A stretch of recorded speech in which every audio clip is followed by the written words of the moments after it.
Hello, my name is Wilson, and I am WakundaMa. Today, I want to present the emotions of fear, of terror, of anxiety, and even the emotion of anger. Because anger is a layer often on top of fear, because anger is out to energize and fight and protect of something one is afraid of happening. So presencing all those. And notice, I want you to notice throughout the day, notice if you ever get into the situation where either you're aware that you're scared, you'd rather not be in a situation, or you'd rather hide, you'd rather not speak up. Or even more, if you feel angry, you feel ready to fight. Because often that is a defense to get away from fear. There are different ways of defending. One is fight, the other is flight, just hide, or put your head down, or really act and pretend like everything's okay, freeze up like that. So just be aware of that. And also be aware of yourself or of others as they communicate. Do you hear words or language of extremes, or do you sense thoughts of extremes? Like, there's only two choices. It's got to be this or that. There is no other choice. We either go or don't go. It's got to be this, or we're going to die, or there is no other way. So if you notice that coming from anybody, or you hear it or feel it, that's also something to notice. That's a flag that at the basis of that, there is great terror. And all that, when it's like that, it's coming from a child place, a place of your past where it really was that dangerous, that overwhelming. And so it's important in a day-to-day life to be more mindful. When you just notice, just be aware that this is happening. And when it happens, there's nothing to do, nothing to change it. The main thing is to be aware and connecting with it. Connecting with your inner child. So in general, the inner child, if we were to physically map it, it would generally map around the belly region.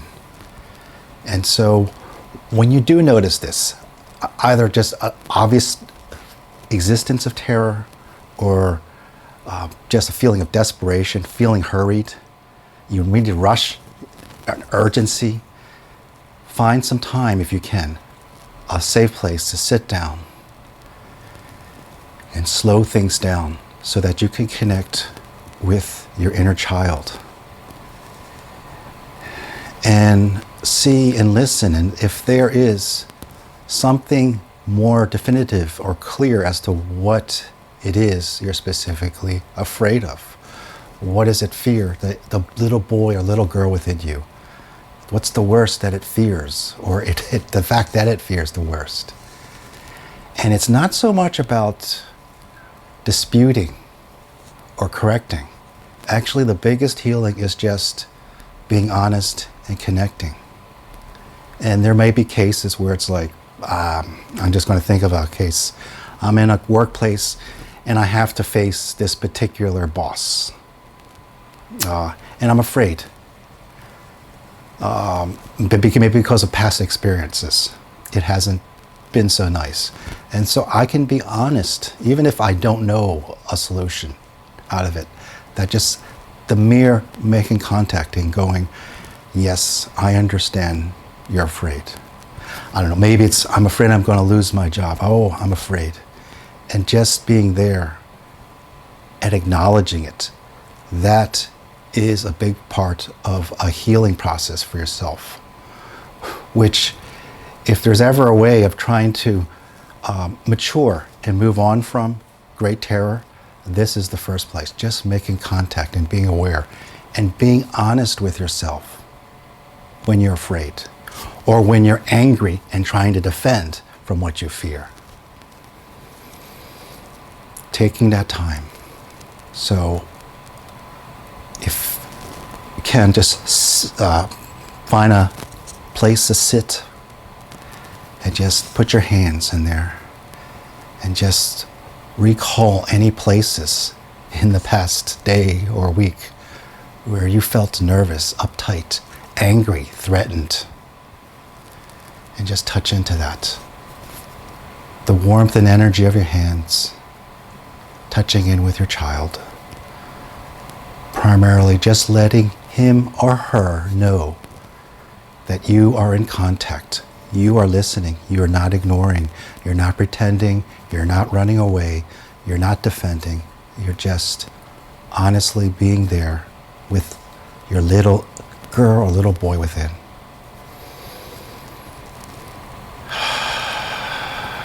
And it's okay. Let them know. It's okay if you're afraid.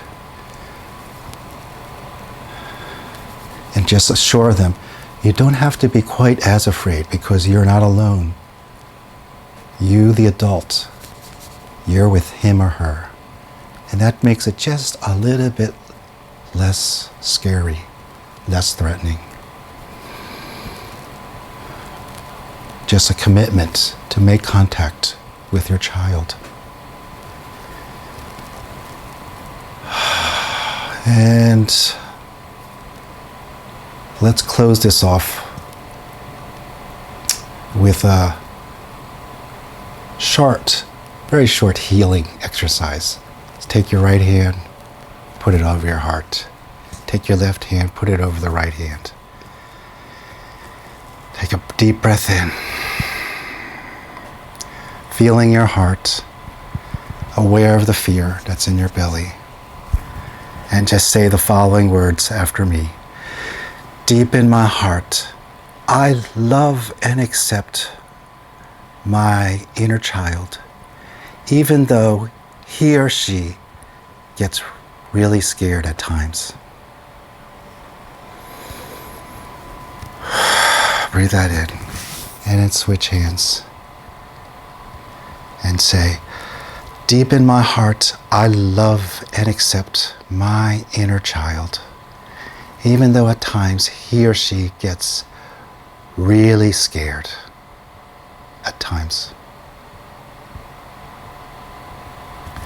And then switch hands once more.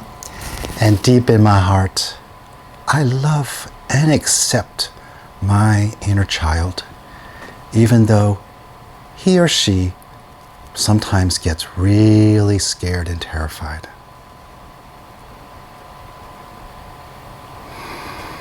Breathe that in. And let's just switch hands. And I'm going to say slightly different statements. And the words will be, deep in my heart, I love and accept all the parts of me, just as they are.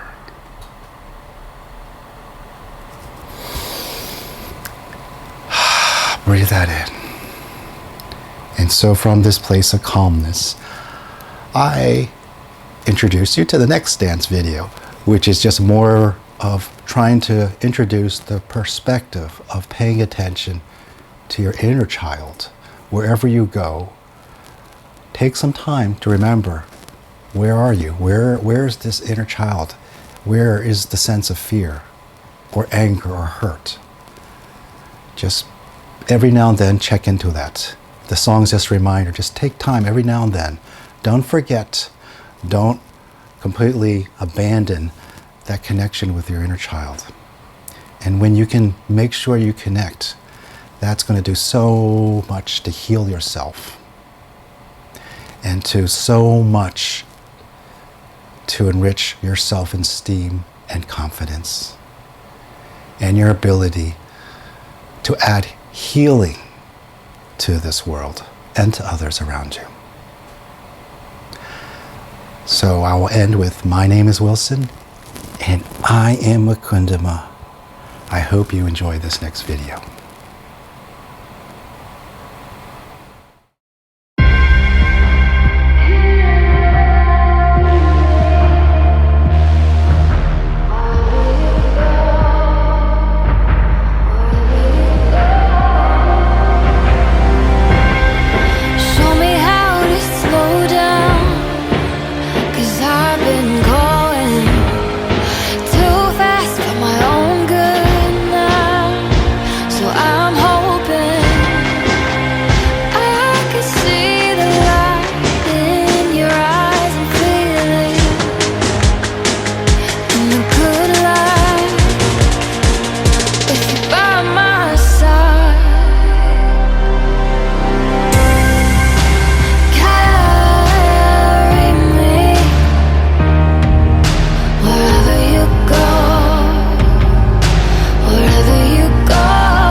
wherever you go.